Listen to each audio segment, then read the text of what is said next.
So I think that really served us well in season 4. Yeah, and there's whole ideas that were considered to be like, let's say this is the whole ending of the show, and then later they're kind of crushed into like an aspect of it, Yeah. so that by the time we get to the end, it's a very rich stew.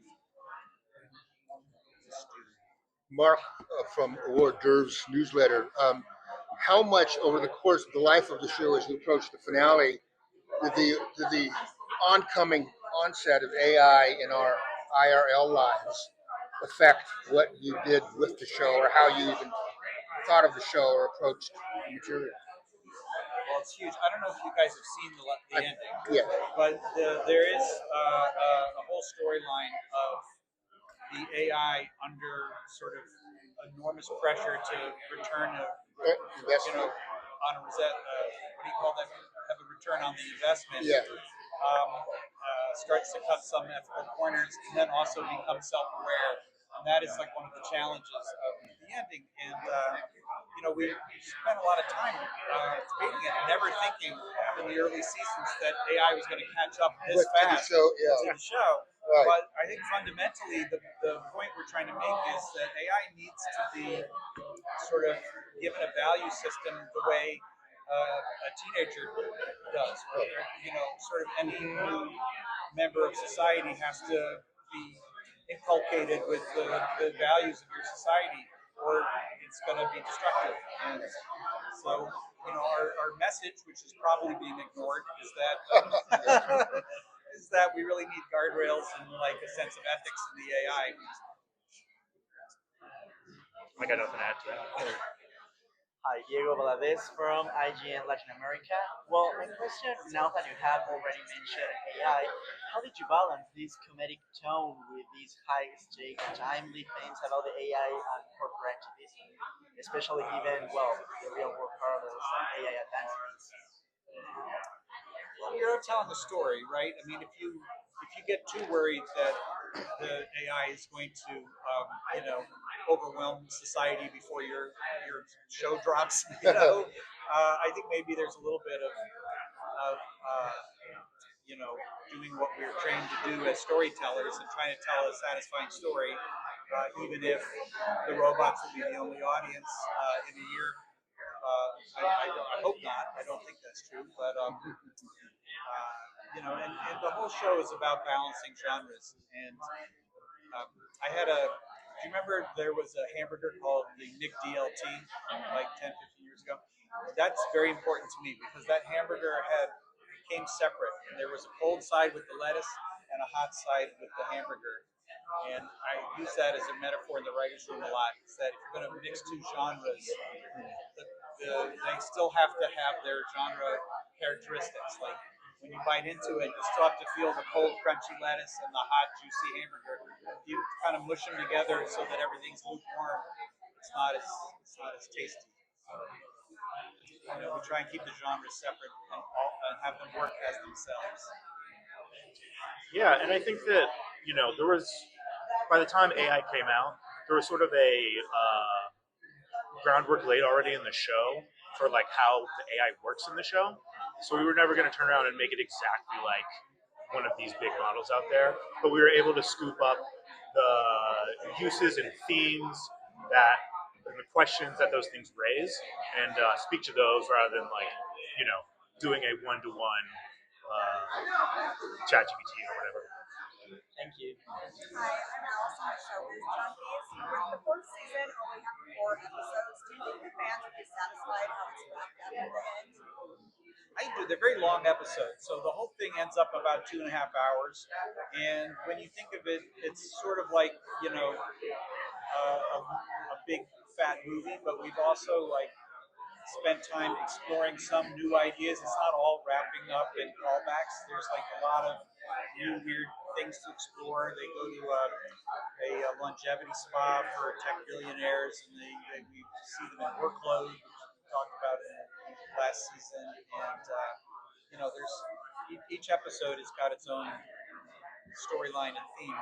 And we also go to Apple Cove and see another upload. And, I think there's a lot of good stuff.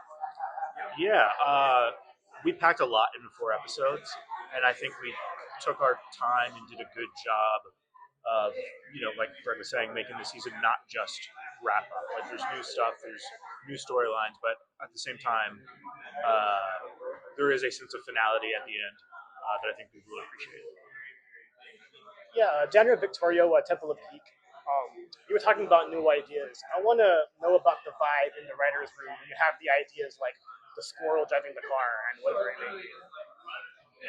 Sometimes those have a nugget of truth in them.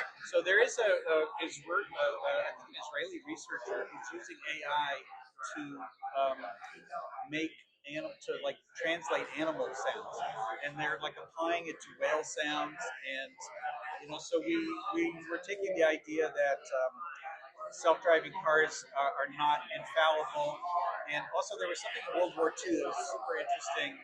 They had the Manhattan Project, to develop the atom bomb, but B.F. Skinner, the behavioral psychologist, had a second project that was training pigeons to fly kamikaze drone things. And so this idea that maybe a trained squirrel that could talk to you would be better than a self-driving car because it could react to new impulses. I don't know. You come up with a lot of bizarre ideas, and they usually have a grain of something in the science news. Hi. How hard is it to say goodbye to these characters after 4 seasons? You know what? I was so worried that we weren't going to get a series finale and that we would end up, leaving the show on a cliffhanger. That made it a little easier to know that, lucky us, we get to end this. A lot of shows don't get that opportunity. So although it hurt and you want to keep making something you love, very lucky to get to have an ending. Yeah, it was very emotional. And really going in, most shows don't know that they're ending when they're going into their last season. Yeah. So that's a gift in and of itself. But there does I was saying this earlier, that it feels kind of like that season 1 where it's like his living funeral a little bit. It's kind of like you're saying goodbye to everything as it's kind of happening, but not really at the same time because they'll have to release it, press and everything. So we're slowly mourning in that way, but it's joyous too. Hi, I'm Angelo with Student Review. Thank you so much for being here. Do you feel like your characters got completed from this final season? That full arc? I mean, there's definitely been some intense character growth for both of your characters. I mean, 2 names on top of that. But do you feel like you've gotten that? Yeah, 100%. I think it's like we had some input on some certain things, but when we read some of the final, especially the final episode, you go, yeah. I mean, it's all makes so much sense. It feels poetic, but it also feels like a show. There's no weird tonal shift. We always have thought that there's utopian and then there's dystopian, and this always reflects what's right in the middle. And there is some good things, bad things, but in the finale that ultimately equal reality and equal the show.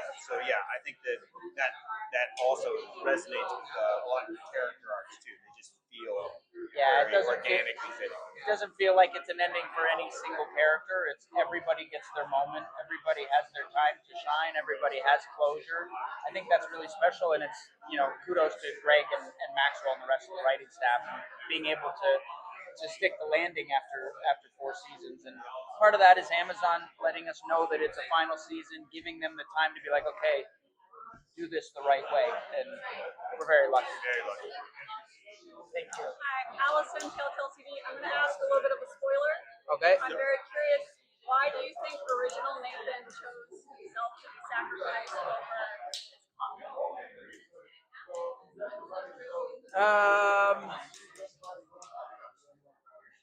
I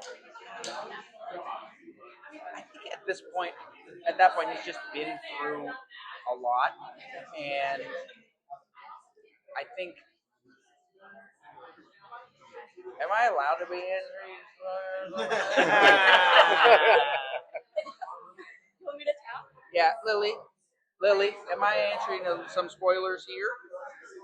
Yes, so if we're giving spoilers, it needs to be cut as a separate thing as spoilers, and it needs to have a disclaimer. Yes? Deal? Yeah, so I mean, I I think he had just like the journey that he's been on throughout this whole thing, and you know the opening episode, he's ready to jump in the torrent and end it, and Nora talks him out of it and talks about how beautiful life is, and he's very much a different person from episode one than he is in the finale, and I think just having gone through all of that with her and that final little speech and moment that Greg wrote with Nathan and Nora, I just thought it was so beautiful and honest, and felt like how I could see two people who are in love dealing with a situation like this, and it just felt right. Hi, Daniel Victoria, Temple of Geek. Robbie, this one's for you. I've lost count on how many times I've seen a show where you die. So I want your opinion on that. Are you the Sean Bean? I have a very killable face, I imagine. Look, there's nothing better than a good death, and if I get to keep working with great people who want to kill me, then I'm happy. I'm happy to do it. I also always I tend to come back. I've been killed. What's your favorite way you died? I got hanged in The Babysitter, which was pretty fun, and then I come back in the sequel, and then I get killed by a motorboat. Yeah, I don't know. I don't know why, but I'm happy to be working, even if it kills me. Mark from hors d'oeuvres. So speaking of character arcs, how do you prep as actors a character that's an AI that doesn't even come with kind of memories to initially? I mean, that part of their arc is to kind of access and figure out its emotional life. So I spoke with Greg about that a little bit at the beginning because of the murder mystery arc of like how much does Nathan know and how much does he not, and I think a part of that in season one, the theme of like, are you your past or can somebody change? And this, Nathan, who starts off as this kind of arrogant guy, who doesn't remember some of the mistakes he's made and is growing as a person and learning from Nora, and then finds out what a piece of shit he was. Does that change him back to who he was, or has he grown and can he be a better person? And I think that's kind of a nice question to ask about people in general. Like, are we our mistakes? Are we our worst mistake we've ever made, or can we grow and can we be better? So as far as prepping and the role, I didn't know those things, so there was no hiding them. And when Greg and I would have conversations about like how much I was in on, Greg did a great job of protecting me and setting me up to be in a position where I knew as much as I was supposed to. So some of these things were surprises to me as an actor and as a character. So again, I kind of you're only as good as the people you're working with, and I was blessed with a great creator, producer, and amazing co-stars. We have about 1 minute left, so last. Who didn't have one? Wait, two. Okay, we'll go quick. Okay, We'll go quick. Okay, real quickly then, how do you guys sound with the final season one word? Oh, fulfilling. I've thought about this. One word. Fulfilling. With an exclamation point. What did Allegra say? Proud. I'll say beautiful. I think it's a beautiful season. No, you'd only get the one word. Beautiful. That's fantastic. I just think it's a very fulfilling season. Last one. Well, after the finale of the season 3, how did you feel when you know the final resolution without spoilers? I didn't know at the end of season 3. I asked Greg. I was like, "Which one am I?" And he was like, "Well, we've thought about it, and we might go this way, we might go this way." And I'm like, "Okay, I'll just play this as generic Nathan then." But I mean, I hope this doesn't sound egotistical. I love the show, and it has nothing to do with me. I love the world that Greg has created, and I love watching Kevin. I love watching Andy. I love watching Allegra. I love watching Zainab. I love watching Owen. I'm huge fans of all of them, and just knowing that we're getting to go shoot another season whatever was coming, I was excited about it. I've never been disappointed by anything on the show. Same. Thank you, guys. So now that we have you both here, Yes. if I can just, I have not watched the final season yet. I'm hearing everything you have, and it's incredible. How do you feel that it ended up? I mean, You feel satisfied with bittersweet. it? Yeah. It's bittersweet. I think the sweet part is that we get to. Excuse me. Oh my God. I think bittersweet. The sweet part is that we get to send it off and wrap everything up. And I think we do that really well. Greg and the writers really like tie up all the loose ends. I feel like people feel very satisfied. And of course, then the bitter part is that we're saying goodbye, to a show that's been a part of our lives for so long and characters that we've grown with. Yeah. I've been using the word proud a lot. That's to my Kathleen's chagrin. But I really do. I feel proud of Ingrid especially. But I feel proud of each of the characters because they feel like friends of mine. Not just the actors, but the characters feel like friends. And I'm like, yeah, you good job. Yeah, you keep going. Yeah, I'm so proud of you. Which is weird, but it's how I feel. I also feel proud of my friends, the actors too, and my friends, the writers. Everybody's your friend. Everybody's my friend. She's got a lot of friends. So, yeah. But I'm pretty content and satisfied. It's great to hear. Thank you. I appreciate that. I'm Dan with Victoria with Temple of Geek. This one's mainly for Andy, but Allegra, feel free. So I feel like more so than any other character, Nora has had to play a very different version of herself every season. So I'm wondering how you prepped with that and just how you feel now. I mean, I'm really proud. Robbie mentioned the proud thing, by the way. Yes, he did. He did. Yes. Someone asked one word to sum up. Did he say proud because I said so? Yes. Great. We're just proud. We're just punching bags. Yeah, but I am. I mean, I am especially of my work this season, and I think I approached this particular season even though it's sometimes when it's a character you've lived with and you know so well, there can be a trap of like, all right, yeah, I know Nora, like whatever, and I think this season in particular she's going through so much, and it's a tough journey that she goes on. But I think one that is really that really shapes her. Trying to say things that, without saying anything, really. Very delicate, very delicately done. But overall,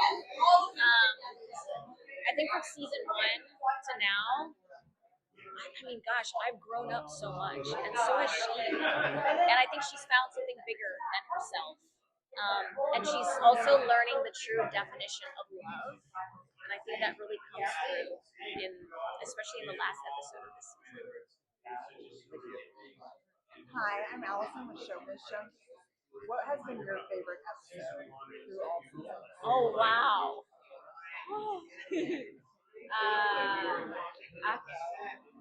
Favorite episode. No pressure. I know. I mean, I'll say it. I think it's season 3, episode 6. Ingrid is frustrated and goes to have a drink at the bar, and then gets drunk at the beach. I said nobody in the script says it's the beach. I decided it's the beach. She finds Nathan in the travel agency and puts some sand on it. So I justified that as she took a trip to the beach before shooting. Anyway, whatever. And there is a true friendship moment between Nathan and Ingrid on the floor of that strange virtual afterlife travel agency. They're both dressed in drab colors. It's a drab office. They're complaining about their acne and his diarrhea. And he's like, you would not date me if you saw me, or if you met me for the first time, you wouldn't date me like this. And she says, you could have, I'm going to say it again, diarrhea for a year and be dirt poor, and I would always choose you. And he's like, that's the nicest thing I've ever said. And there's this, they're not trying to hit on each other in that way. I think they mean it. I think there's an acknowledgement of the past relationship that they've had and a true friendship. And one of the sweetest things in this series, in my opinion. It was written by Owen Daniels, who plays AI guy in the show. He wrote that. Oh, yeah. He's written some of my favorite episodes. Oh yeah. Yes. And so that's Gosh, I mean, I think I'd have to go back to season 1 where we sing Uptown Funk together. There's so many scenes from that episode that were just so heartwarming. I got to play like a duck, like quacking and flying and getting shot by David Jones. so weird. It's just so weird and random. Was Uptown Funk your audition scene? Yes. Yeah. Special place in your heart there. It does. Fun fact. That one, and also the end of the pilot episode where I'm convincing him not to jump in the torrent, was an audition scene as well. And then I think in that same season 1 had so many highlights for me that I've looked back on with so much fondness. And then there's 5 stars. Yes. I mean, I feel like we just have to tell everybody at this point. Should we tell them? We should tell them. You know already. We got tattoos. Yeah. Yeah. No, you didn't know. Oh, you didn't know? Oh. Now we do. Now you do. Oh, yeah. We got cast tattoos, except Kevin. He didn't want to poison his perfect. He says his body is a temple. Yeah. Yeah. Yes. Yeah, but we got 5 stars. I know, which mine you is can't see yours. basically invisible because I got white ink because I'm a big coward, but I still tried and I sat for an hour. So there's mine just looks like a baby scar, but it's in there. It's in there. It's deep in there. see it? You see the stars? It's hard. No one can see. It's fine. They're there, You just have to believe me. I'm imagining they're there. Yes. But Robbie Yeah. got him insane tattoos. Yeah. So we all got just in whatever place we wanted to and different sizes of stars. Yeah. Give me tiny little stars. Yeah. Whose decision was it to get them? Robbie Robbie actually. offered. Yeah. He We came up were- with the idea. Yeah, we were at Connecticon, and they were doing flash tattoos at Connecticon. Oh, that's Do you right. remember? Yeah. And he was like, "Should we get tattoos?" And we're like, "Ha ha ha!" And he's like, "Yeah, 5 stars." Actually, I'm serious. We did a 5 stars tattoo. I was Yeah. thinking about that for like the final season. And I'm like, "Oh, Yeah, and then he brought it up again at the end. And Yeah. we were like, yeah, actually, that would be awesome. yeah." And he kept saying to me, "He's like, no pressure. You don't have to do this if you don't want to." And I was like, "I'm gonna do it." It'll be white. But I'm No gonna one will see it but you. They will know that it's there. But Yeah, the Yeah. memory is what made it. yeah, totally. Yeah, wow. Kevin couldn't even get on the bottom of his foot or something. Honestly. I know. There's so many places. He could get it in white too. Yeah. As if my body isn't a temple. Anything else? Megan with Beautiful Ballad. So you guys have obviously done so much press over the last few seasons. Is there one thing that you guys have always wanted to discuss that you haven't had the chance to discuss? Great question. Wow. I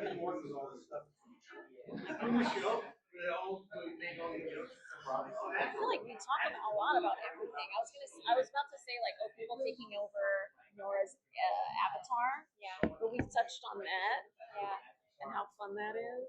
I think it's just, I would say, the thing that I want to emphasize is what a joyride and kind of a living cartoon it has been from the show. Yeah. And as an example, you could work with a talking dog, you could work with a giant blue man dancing, you could have a squirrel driving a car, you could have a unicorn prancing by in the background, you could have trays full of hot dogs that have to go in and out of people's mouths in real time. You could have a dozen background actors with red hair all being Owen at the same time, AI guy, filling out a space, just a bunch of redheads for no reason other than to fill the background. Like, you could have her flying in midair, quacking like a duck, and that could all happen on the same day at different little sound stages. Yeah. And you could walk into absurdity, and no 2 days are going to be the same.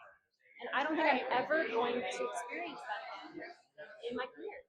And I am so grateful for the gift of that. Yeah. Like, every day is a different flavor of it. Yeah. Because that's what it is. Yeah.